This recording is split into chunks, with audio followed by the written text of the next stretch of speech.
Hello friends, welcome to the જ્ઞાન tech YouTube channel. અંગ્રેજીનું paper ખૂબ easy હતું અને આપણે જે આઈએમપી આપ્યું તેમાંથી પણ ઘણું બધું પૂછાયું હતું. તો હવે પેપરનું સોલ્યુશન કરીએ. તો ટ્રુ ફોલ્સમાં પહેલામાં જે પ્રશ્ન હતો, the powerful red aunts keep other ants as a slave, તો એમાં ટ્રુ આવશે. બરાબર, એ તમને આવડતું જ હશે. પહેલામાં આપણે લખીશું ટ્રુ.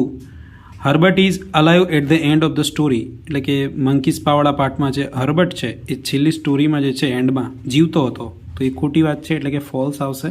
તો બીજામાં આવશે ફોલ્સ. પછી ત્રીજામાં જોઈએ તો ત્રીજામાં આવશે Sojourner Truth was a black American freedom fighter, તો ત્રીજામાં આવશે ટ્રુ, સાચું છે. પછી ચોથામાં જોઈએ તો ચોથામાં આવશે ચોથામાં લખ્યું છે કે volt was a 23 years old when he tried his luck in Hollywood. તો આપણે પ્રશ્ન અગાઉ પણ થઈ ગયો છે. એ સેક્શન કેવી રીતે લખવું એમાં ચર્ચા કરી હતી, ત્યારે આપણે જોયું હતું કે વોલ્ટની ઉંમર કેટલી હતી, 21 વર્ષ. એટલે આ વાક્ય કેવું છે તો કે એકદમ ફોલ્સ છે. બરાબર, તો અહીંયા શું આવશે તો કે છે કે અહીંયા આવશે ફોલ્સ. બરાબર, એટલે ફરીથી જોઈ લઈએ. પહેલામાં ટ્રુ, બીજામાં ફોલ્સ, ત્રીજામાં ટ્રુ અને ચોથામાં ફોલ્સ. એટલે ટ્રુ ફોલ્સ એવું એનું પેટર્ન અહીંયા બેસે છે. ચલો હવે સમાનાર્થી શબ્દો જોઈ લઈએ. તો સમાનાર્થી શબ્દોમાં લિંગર એટલે રહેવું થાય, એનો સમાનાર્થી શબ્દ છે રિમેન. બરાબર, એનો સમાનાર્થી સાચો રિમેન છે. ડિક્શનરીમાં પણ તમે જોઈ શકો છો. ઘણા લોકો સ્ટે બિહાઇન્ડ આન્સર કીમાં કહે છે, પણ એ ખોટું છે, રિમેન જ રહેશે. બરાબર, હમિંગ એટલે ગણગણવું થાય, એનું સિમ્પલ છે બઝિંગ. બરાબર, એનો મિનિંગ થશે. ઓર્નિથોલોજી એટલે સ્ટડી ઓફ બુક્સ આવે, પણ અહીંયા બુક સ્ટડી ઓફ બર્ડ્સ આવે. અહીંયા છે બુક ઓન બર્ડ્સ, એટલે બર્ડ્સવાળું સાચું રહેશે. એટલે કે અહીંયા 3 જવાબ છે, રિમેન, બઝિંગ અને બુક્સ ઓન બર્ડ. તો આ સમાનાર્થી શબ્દો સાચા છે. નેક્સ્ટ જોઈએ, ફંક્શન પણ ખૂબ ઇઝી હતા. 8માં જોઈએ મોના વુડ રાધર. વુડ રાધર એ કયા ફંક્શનનો કીવર્ડ છે તો કે એક્સપ્રેસિંગ ચોઇસ. તો expressing choice is the right answer. 8માં આવશે. પછી ઇન્સ્પાઇટ ઓફ જે છે કોન્ટ્રાસ્ટનો કીવર્ડ છે, તો કોન્ટ્રાસ્ટ આવશે 9માં. બરાબર, આ 9માં અને 8માં ચોઇસ. 10માં જોઈએ તો you should take a days leaves and take rest. તો આ સલાહ છે. સલાહ એટલે એડવાઇસ, અને એડવાઇસના અથવામાં આપણે અહીંયા એડવાઇસ શબ્દ નથી આપ્યો, એટલે શું છે સજેશન. બરાબર, એટલે આપણે અહીંયા 10માં શું આવશે સજેશન. બરાબર, એટલે 8માં ચોઇસ, 9માં શોઈંગ કોન્ટ્રાસ્ટ અને 10માં સજેશન. બરાબર, તો આ એના જવાબ છે. નેક્સ્ટ જોઈએ તો 11માં શું આવશે તો કે 11માં છે કમ્પેરિંગ. કમ્પેરિંગમાં અહીંયા એ ઓપ્શન રાઈટ છે, ઇટ ઇઝ બેટર દેન એની અધર બંગલો. બરાબર, તો એ જે કમ્પેરિંગ છે. હવે ઘણાને થતું છે આ ડી પણ સાચું છે, very few bungalows are as, તો એ પણ એક રીતે સાચું છે, પણ બેમાંથી જો જવાબ લખવું હોય તો એ ઓપ્શન અહીંયા એક્ઝેક્ટ રાઈટ છે. બરાબર, કદાચ આમાં ડીમાં ગ્રેસ મળી શકે, સંભાવના છે. બરાબર, નેક્સ્ટ જોઈએ હાઉ સ્ટ્રેન્જલી મોહન ટોક્સ. તો મેકિંગ સપોઝિશન છે, તો અહીંયા એઝ ઇફ હી વરવાળી આપણે વાક્ય રીતના છે. અહીંયા 12માં બી છે, તો સાચો જવાબ આવશે બી. બરાબર, હવે 13માનો જવાબ જોઈએ. 13માં આવશે ઇન્ડિકેટિંગ કોન્ટ્રાસ્ટ, તો અહીંયા બી ઓપ્શન જે છે though she is strict she is kind at heart, તો એ 13માં જે છે અહીંયા બી જવાબ આવશે. ઇન્સ્પાઇટ ઓફ પણ જે છે કોન્ટ્રાસ્ટનો કીવર્ડ છે, એમાં પણ હજુ ઘણા એવા કન્ફ્યુઝન્સ છે કે આ પણ જવાબ સાચો હોઈ શકે છે. બરાબર, એટલે એ પણ કદાચ સાચો પડી શકે છે. એટલે અહીંયા આપણે અત્યારે બી ઓપ્શન સાચો ગણીએ છીએ. બરાબર, 14માં જોઈએ સોઈંગ પર્પઝ. તો સિમ્પલ છે કે અહીંયા વિથ અ વ્યૂ ટુ પછી આઈએનજી વાળું ક્રિયાપદ છે, એટલે કે સી ઓપ્શન અહીંયા કેવો છે સાચો છે. તો અહીંયા 14માં આવશે સી. બરાબર, 15માં જોઈએ તો મોસ્ટ ફેરોસિયસ કાઇન્ડ ઓફ આન્ટ્સ. તો which type of aunts, which kind of aunts, એટલે બી અહીંયા સાચો જવાબ થશે. પછી 16માં જોઈએ તો 16માં છે you should wash your hands once, એટલે કેટલી વખત ધોવા જોઈએ તો કે એક વખત. તો કેટલી વખતનું અંગ્રેજી થાય હાઉ ઓફન, તો અહીંયા ઓપ્શન એ સાચો જવાબ થશે. 17મું જોઈએ તો Hetal is preparing seriously to pass the IAS exam. Hetal શું કરી રહી છે તો કે આઈએએસ એક્ઝામની તૈયારી કરી રહી છે. મીન્સ સિરિયસલી પાસ કરવા માટે. આવીએ તો શા માટે તૈયારી કરી રહી છે તો કે પાસ કરવા માટે. તો અહીંયા શા માટેનું એક જ હતું, દેટ ઇઝ વાય. એટલે અહીંયા ઓપ્શન ડી જે છે એ સાચો જવાબ છે. હવે આગળ જોઈએ સેક્શન બીમાં આ પેરેગ્રાફમાંથી સવાલ જવાબ ખૂબ ઇઝી હતા. What happens when we breathe, તો પહેલી લીટીમાં જવાબ હતો કે when we breathe there is a microscopic movement. છેક લઈને આટલે સુધી તમારે લખી દેવાનું હતું, સ્કલ સુધી, બરાબર, બેઠી જ લાઈન લખવાની હતી. પછી એવું જ 19માં હતું what happens when we are really tense, તો અહીંયાથી પછી શરૂ થાય અને આટલે સુધી લખો એટલે તમારે બેઉ આખું આવી ગયું, બરાબર. તો એ પણ તમારે બહુ એમાં હતું નહીં અઘરું. પછી આગળ 20માં who keeps the other ants as a slave, તો સિમ્પલી જવાબ આવે તમારો જે છે રેડ આન્ટ, બરાબર. હુ કીપ્સની જગ્યાએ તમારે હુની જગ્યાએ શું લખી દેવાનું, red ant keeps the other ants as a slave. Red ant એનો જવાબ આવે, જે ટ્રુ ફોલ્સમાં તમને પહેલી લીટીમાં જ આપેલો છે, પહેલો પ્રશ્ન, એ અહીંયા જવાબ આવે. પછી 21માં જોઈએ from where do the red ants take their slaves, એ પોતાના સ્લેવ્સ ક્યાંથી લે છે, તો સિમ્પલ છે their slaves are taken from a type of black ant which is smaller in size. તો આ બેઠું તમારે આ લાઈન બેઠી લખી દેવાની હતી એમાં. ચલો નેક્સ્ટ જોઈએ 22માં what do the workers want, વર્કર્સને શું ઈચ્છે છે વર્કર્સ, તો કે વર્કર્સ એ જે છે અહીંયા બેઠું જ આપ્યું છે અહીંયા કે વર્કર્સ વોન્ટ ઇઝ રિકોગ્નાઇઝેશન, એટલે કે એમને એક ઓળખ જોઈએ છે, એન્ડ રિકન્સ્ટ્રક્શન, એટલે એમની લાઈફનું ફરીથી એક રિકન્સ્ટ્રક્શન થાય, પુનઃબંધારણ થાય ઓફ ધેર લાઈફ, એવું એ ઈચ્છે છે, બરાબર. અને આટલે સુધી લખી શકો ગવર્મેન્ટ સુધી કે such as never has been attempted by statement or government, જે ક્યારેય કોઈ સરકાર દ્વારા કરવામાં આવ્યું નથી, એટલે એમને એવી લાઈફ જોઈએ છે, બરાબર. 23માં જોઈએ why did the Germans abolish the slums, શા માટે એ લોકો એબોલિશ કરે છે, તો તમારે પૂરા વાક્યમાં લખવાનું હોય કે German abolish the slums because German found out years ago that they could not raise good soldiers in the slums, so they abolish the slums. આવું અહીંયાથી બેઠું લખશો તો પણ તમને માર્ક્સ મળશે, બરાબર. મેન જે છે જવાબ એમાં આવી જવો જોઈએ. 24માનો પ્રશ્ન જોઈએ તો વોટ ડુ ધ ક્લેવર આ once know about the workers, જે ક્લેવર લોકો છે એ લોકો શું જાણે છે વર્કર વિશે, તો અહીંયા સિમ્પલ કે the clever ones up in the high places know how childish and silly workers are, આ બેઠી જ લાઈન પહેલી જ લાઈનમાં હતું, બરાબર. 25મું જોઈએ why will the workers go forth to fight valiantly for their own enemy, શા માટે વર્કરો એમના દુશ્મનો માટે જ એ લોકો પોતે બલિદાન આપી દે છે, બરાબર. તો અહીંયા એનો જવાબ જે છે આપી દીધું છે કે they will go for to fight valiantly for their own enemies, કારણ કે they are taught the brave men die for their country's honour, કારણ કે એમને એવું શીખવાડવામાં આવે છે કે બહાદુર લોકો જ પોતાના દેશ માટે જાન આપી દે છે, બરાબર. તો અહીંયા જે છે આ જે છે આખી લાઈન એનો જવાબ આવશે. 26મું જોઈએ તો who put a spell on the monkey's paw, કોણે મૂક્યો હતો, તો સિમ્પલી ફકીર આવે, એન ઓલ્ડ ફકીર, બરાબર. અહીંયા હુની જગ્યાએ શું લખી દેવાનું, એન ઓલ્ડ ફકીર, બરાબર, ઓલ્ડ ફકીર. તો એ સિમ્પલ એનો જવાબ હતો. પછી 27માં શું છે what did the fakir want to show, તો અહીંયા શો શબ્દ આપી દીધો, તો fakir want to show that the fate ruled peoples live and that no interfere with fate only cause deep sadness, આ બેઠી જ લાઈન એમાં લખી દેવાની હતી, બરાબર. તો ઇટ વોઝ સો ઇઝી. અને પછી છે શોર્ટ નોટ, તો શોર્ટ નોટ તો મેં તમને કીધી હતી, બે આપણા ચેનલ પર માત્ર બે જ શોર્ટ નોટ મૂકી હતી, દેટ ઇઝ વોલ્ટ ડિઝની અને એડજસ્ટમેન્ટ. તો એ બે બેઠી લખી હશે તો તમને પૂરેપૂરા માર્ક્સ એમાં મળશે, બરાબર. પછી આવી જઈએ ખાલી જગ્યામાં, તો આ પણ ઘણી વખત પૂછાઈ ગયું છે. તો ડચ પછી શું આવે, તો જાર્ગન આવશે, અહીંયા પહેલી ખાલી જગ્યામાં જાર્ગન આવશે. She was often brutally punished for no real reason, પછી અહીંયા 31માં આવશે ઇવેન્ચ્યુઅલી, એટલે કે છેવટે નીલી શું કરે છે, સોલ્ડ હર, વેચી દે છે ફિશરમેનને, હુ ઓવન જેની પાસે શું હતું, તો કે આ એની પાસે પેલું હતું ને માસ શરાબનો અડ્ડો જેને કહેવાય, તો ટાવન, બરાબર. તો અહીંયા આવશે ટાવન ઇન કિંગડમ. તો પહેલામાં જાર્ગન, બીજામાં ઇવેન્ચ્યુઅલી અને ત્રીજામાં ટાવન, બરાબર. So this are the right answers. ચલો નેક્સ્ટ સેક્શન સીમાં આવી જઈએ. Lhatoo was following up and downs, એક આ આખો પેરેગ્રાફ બેઠો સપ્લિમેન્ટરી રીડરનો હતો. તો when did Lhatoo catch with him, તો અહીંયા જે છે એનો જવાબ આવશે. તો આ પણ જે છે અસાઇનમેન્ટ, ગાલા અસાઇનમેન્ટમાં બેઠો જ પેરેગ્રાફ હતો કે when did Lhatoo catch with him, તો કે છે કે when they rested below the south summit, જ્યારે એ લોકો સાઉથ સમિટ પર હતા ને ત્યારે એને કેચ કર્યું હતું, બરાબર. પછી બીજો પ્રશ્ન જોઈએ કે why did Lhatoo hold the rope with one hand, અને શા માટે લાહાટો જે છે એ એક હાથથી જે છે રોપ એટલે કે દોરડું પકડી રાખે છે, તો કે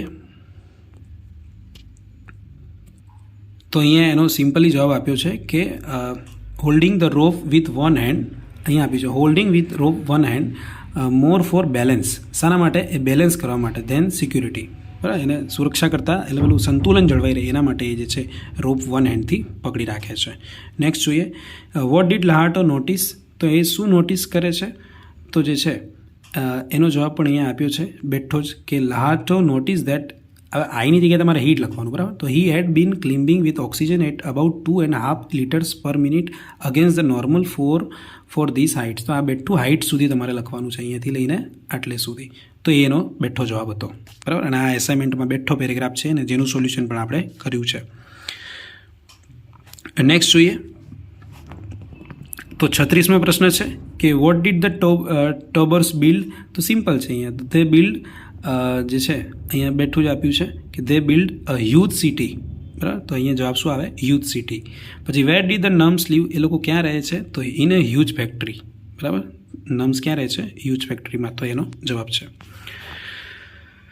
હવે સમરી હતી. સમરી રાઇટિંગમાં તમે આમાંથી 4-5 લાઈનો લખી હોય અને ટાઇટલ માર્યા હોય, જે પણ માર્યા હોય, બરાબર, તો એ તમને માર્ક્સ મળી જાય. કાઇન્ડનેસ એવું ટાઇટલ પણ આપ્યું હોય તો પણ ચાલે, બરાબર. વિનિંગ બાય કાઇન્ડનેસ અથવા તો કોન્કરિંગ બાય કાઇન્ડનેસ, કોન્કરિંગ બાય પાવર, એટલું પણ લખો તો પણ ચાલે. તો અહીંયા જે છે આનું ટાઇટલ તમે જે યોગ્ય સુટેબલ શબ્દો લખ્યા હશે તો તમને એમાં માર્ક્સ મળશે, બરાબર.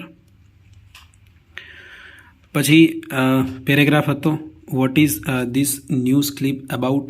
તો એમાં તમારે જે છે શાના વિશે છે ન્યૂઝ ક્લિપ? તો તમારે સિમ્પલી એમાં લખી શકાય કે this is about the mission Shakti, એવું લખ્યું તો પણ ચાલે. Mission Shakti India's first anti satellite missile system, એના વિશે આ આખો જે છે ન્યૂઝ છે. પછી એમાં શું હતું? Which name was given two India's first anti missile system. તો એને શું નામ આપવામાં આવ્યું હતું? તો સિમ્પલ છે, મિશન શક્તિ નામ આપવામાં આવ્યું હતું, બરાબર. મિશન શક્તિ. તો બેઉમાં જવાબ સેમ આવી શકે. પછી who led the mission Shakti and why. કોણ એનો પાયો નાખે છે? તો કે સિમ્પલ છે, અહીંયા આપ્યું છે the mission was led by the defence એટલે કે DRDO, બરાબર. અને એનું શું ટાર્ગેટ હતું? તો કે એમ્ડ એટ સ્ટ્રેન્થનિંગ ઇન્ડિયા, ભારતને શક્તિશાળી બનાવવા માટે અને એની સિક્યુરિટીને શક્તિશાળી બનાવવા માટે. તો વાયનો પણ જવાબ એમાં આપેલો છે. પછી નેક્સ્ટ જોઈએ તો કે at what height was the LEO satellite orbiting. તો કઈ હાઇટ ઉપર એ જે સેટેલાઇટ હતી? તો અહીંયા સિમ્પલ આપ્યું છે કે 300 કિલોમીટરવાળી અહીંયા લાઈન છે ને, તો અહીંયા the LEO satellite was orbiting an altitude of 300 kilometre. આટલું જ તમારે એમાં લખવાનું હતું. પછી નેક્સ્ટ જોઈએ તો how was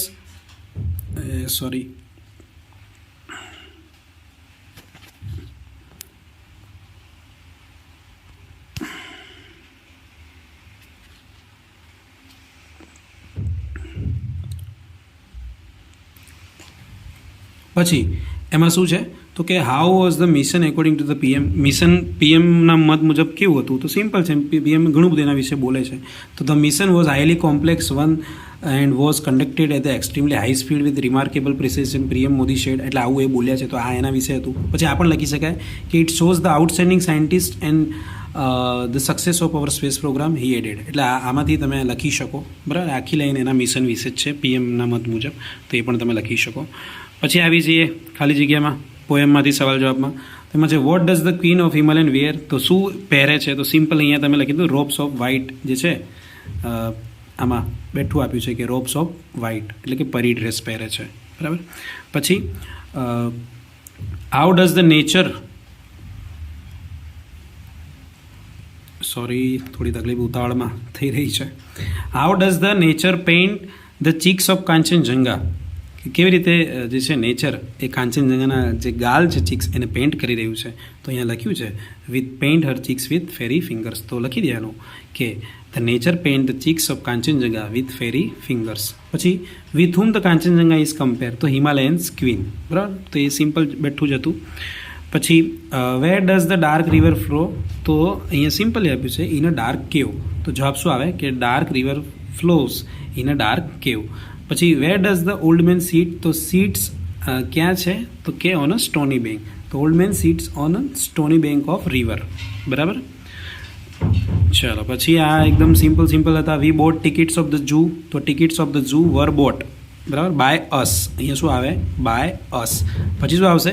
V so many colourful birds there.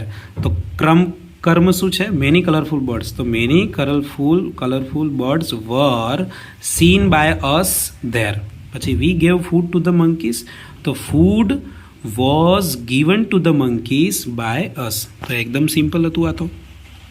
પછી next, national park as a defined boundary and rulers no person can get into without permission. તો નેશનલ પાર્ક હેડ છે, હેઝનું શું કર્યું? હેડ કર્યું. એટલે કે જે વર્તમાનના રૂપો છે એનું આપણે ભૂતકાળ કરીશું.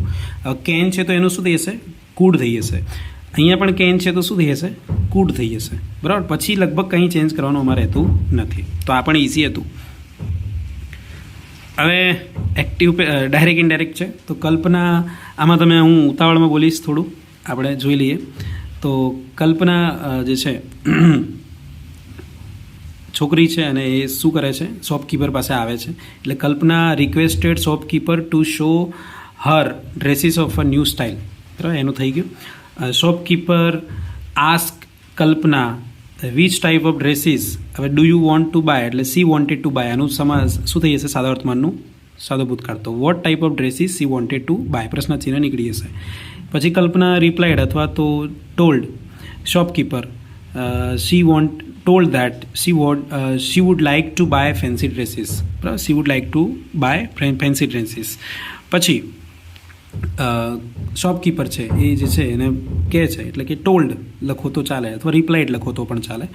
તો શોપકીપર ટોલ્ડ અથવા replied Kalpana that he has, હવે સી લખો તો પણ ચાલે કારણ કે શોપકીપર એ છોકરો છે કે છોકરી એવું ખબર નથી, એટલે હી શી બંને ચાલશે. એટલે કે હી હેડ, હેવનું શું થશે? Had. He had many fancy dresses and he asked, એવું પણ કહી શકો. He asked to select the dresses at her leisure. યોરનું શું થઈ જશે? હર. બરાબર. પછી Kalpana agreed with shopkeeper and told અથવા એને added that she was not in hurry. એમનું શું થઈ જશે? વોઝ થઈ જશે. એટલે she was not in hurry and added that she would choose dresses at her leisure. બરાબર, એવું પણ લખી શકો. આમાં 2-3 રીતે તમે લખી શકો, પણ આવું લખો નોર્મલી તમને માર્ક્સ મળી જશે. અત્યારે ઉતાવળ છે, બહુ ડિટેલમાં હું નથી જતો, પણ જેટલું બને એટલું કરાવવાનો પ્રયત્ન કરું છું. અહીંયા છે કે આઈ શો ધ સેમ પોલિશમેન એઝ. હવે અહીંયા સિમ્પલી આપ્યું છે કે આઈ શો ધ સેમ પોલિસમેન એઝ, પછી તમે એમાં લખી શકો કે એઝ આઈ શો અથવા તો I met, as I met in the garden yesterday, એવું લખી શકો. As I met in the garden in the yesterday અથવા yesterday. When Mahatma Gandhiji was young, પછી અહીંયા લખી દેવાનું he use to save water. જ્યારે યંગ હતા ત્યારે પાણીની બચત કરતા હતા, એવું આપણે કહી શકીએ. બરાબર. તો he use to walk very much, બહુ બધું ચાલતા. The king was so please, king એટલો બધો ખુશ થઈ ગયો that he donated all his wealth, એને બધી મિલકત દાન કરી દીધી. He donated all his wealth, એવું પણ લખી શકો. પછી 55માં જોઈએ તો Dharmik neither drinks tea nor drinks coffee. બરાબર, લખી દે નોર ડ્રિંક્સ કોફી. તો એમાં પણ સાચું માર્ક્સ મળી જાય. Saurabh walks as if he were an expert, જાણે પોતે એક્સપર્ટ હોય અથવા પોતે હીરો હોય, કંઈ પણ લખી શકો. બરાબર. તો આ રીતે તમારે એના જવાબ લખવાના હતા. અહીંયા પછી જોઈએ Rabindranath Tagore was a Bengali writer. હીનું તમે અહીંયા હું લખશો. Who wrote the Gitanjali. પછી ગીતાંજલિ પછી સીધું લખી શકો અ કલેક્શન ઓફ પોએમ્સ. બરાબર. અથવા તો અહીંયા ઘણા લોકો વીચ પણ લખશે, which is a collection of poem, તો એ પણ સાચું છે. પછી ઇટ ઇઝ કાર્ડ નાખો સીધું જોઈન્ટ કરી લો તો પણ ચાલે, ટૂંકમાં કમ્બાઈન કરવાનું હતું. પછી Gitanjali collection of poems which got the Nobel prize, એવું પણ લખી શકો. વિચ ગોટ ધ ગીતાંજલિની જગ્યાએ which got the Nobel prize એવું પણ લખી શકો તો પણ ચાલે. બરાબર. તો આમાં થોડી વિવેક બુદ્ધિનો ઉપયોગ કરવાનો છે. નેક્સ્ટ જોઈએ, અહીંયા ઇરિટેટ છે તો એમાં ઇરિટેશન આવશે. પછી સમ છે તો એની આવશે. અહીંયા ખાલી ટેક આવશે, ટુ નીકળી જશે. અને અહીંયા અની જગ્યાએ ધ આવશે. બરાબર. આ લગભગ અસાઇનમેન્ટમાં હતું, તો અનું શું થઈ જશે? ધ. ચલો નેક્સ્ટ. આમાં તમારે પેરેગ્રાફ બનાવવાનો હતો કે this data gives information about the expenses. બરાબર. તો એમાં તમે સરસ રીતે લખી શકતા. પછી તો સુપરસ્ટિશન એસે હતો, એમાં ટ્રીઝ વિશે લખો તો પણ ચાલે, જંગલો વિશે લખવાનું હતું. એપ્લિકેશન પૂછાઈ નથી, એ જે છે એ થોડી દુઃખદ બાબત છે, પણ એ બોર્ડની ભૂલ કહી શકીએ આપણે, અથવા તો કોઈ મતલબ બીજો કોઈ ઇન્ટેન્શન તો આપણે ન કહી શકીએ, પણ કદાચ કોઈ મિસ્ટેક થઈ હશે તો એનું જે તે સોલ્યુશન કરવામાં આવશે. બધાની ફરિયાદ તો છે જ. પછી આગળ જોઈ લઈએ તો ઈમેલ જે છે આપણે આ કર્યો છે રિપ્લેસવાળો, તો એ પણ બિઝી હતો. બરાબર. તો તમારું પેપર કેવું રહ્યું, તમને કેટલો આ અમારી ચેનલ પર લાભ થયો, તમે કમેન્ટમાં જણાવી શકશો. આશા છે કે તમારા બધા પેપર ખૂબ સારું ગયું હશે. તમારા બધાના ખૂબ મેસેજ આવે છે. થેન્ક યુ ફોર લવિંગ this channel and supporting us. Thank you once again. જય હિન્દ, જય ભારત.